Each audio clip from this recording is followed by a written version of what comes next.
Voici comment factoriser une expression algébrique.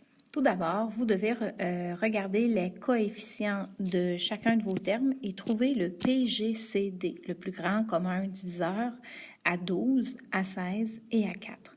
Donc, par quoi on peut diviser le nombre 12, 16 et 4?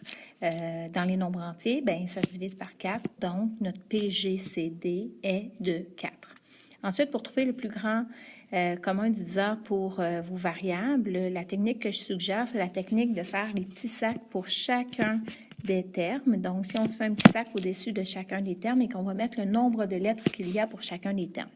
Donc, x à la 5, c'est x fois x fois x fois x fois x, alors que y à la 1, c'est un seul y dans notre petit sac. Même chose pour le x3z. Donc, j'ai x fois x fois x, puis j'ai z. Pour le dernier terme, x à la 2 correspond à x fois x. Maintenant, la question que l'on doit se poser pour trouver le plus grand commun diviseur pour nos variables, c'est si je voulais prendre le même nombre de x dans chacun des petits sacs, combien pourrais-je en prendre dans chaque sac au maximum? Donc, je répète, si je veux prendre le même nombre de x dans chaque sac, combien je pourrais en prendre au maximum dans chacun des sacs? Ici, pour les x, c'est 2, étant donné que dans le premier sac, j'ai 5x, dans le deuxième sac, j'en ai 3, et dans le dernier sac, j'en ai 2. Donc, le maximum que je peux prendre, c'est 2. Donc, je vais mettre x à la 2 à l'extérieur de ma parenthèse. Lorsque je prends 2x dans chacun des sacs, je vais aller les barrer dans chacun des sacs. Donc, ils ont été utilisés. Ensuite, je me pose la même question pour chacune des lettres. Donc, si je voulais prendre le même nombre de Y dans chaque sac, combien pourrais-je en prendre? Ici, c'est aucun, étant donné qu'il n'y a pas d'Y dans chacun des sacs. Je me pose la même question pour les Z. Si je voulais prendre le même nombre de Z dans chaque sac, combien pourrais-je en prendre? Aucun, encore une fois. Donc, mon plus grand commun facteur est trouvé.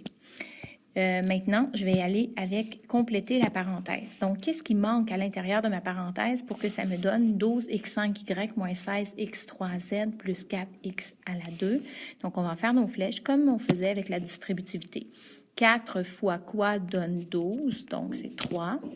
X à la 2 fois quoi donne x à la 5? C'est x à la 3. X à la 2, c'est-à-dire qu'est-ce qui manque? Mon Y ici, donc j'ai pas de Y à l'extérieur de la parenthèse, donc nécessairement mon Y se retrouve à l'intérieur de la parenthèse. Donc, dans le fond, ma première flèche, quand je fais 4x à la 2 multiplié par 3x à la 3y, ça donne mon premier terme de 12x5y, donc c'est correct. Je peux également constater que ce que j'ai comme lettre pour mon premier terme, le x3y, ça correspond à mon restant de sac. Donc, de cette façon-là, je peux me valider. Ensuite, je fais ma deuxième flèche. 4 fois quoi donne moins 16, donc moins 4. X à la 2 fois quoi donne x à la 3, c'est x. Et le z n'est pas à l'extérieur de la parenthèse, donc on le met à l'intérieur de la parenthèse. Et encore une fois, mon xz que je retrouve ici, c'est mon restant de sac du deuxième terme. Dernier terme, 4 fois quoi donne 4, positif 1. X à la 2 fois quoi donne x à la 2, rien.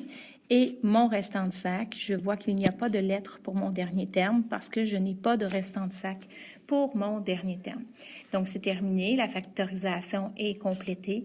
Donc, si je factorise l'expression que vous avez en noir, on obtient 4x2 fois parenthèse 3x3y moins 4xz plus 1.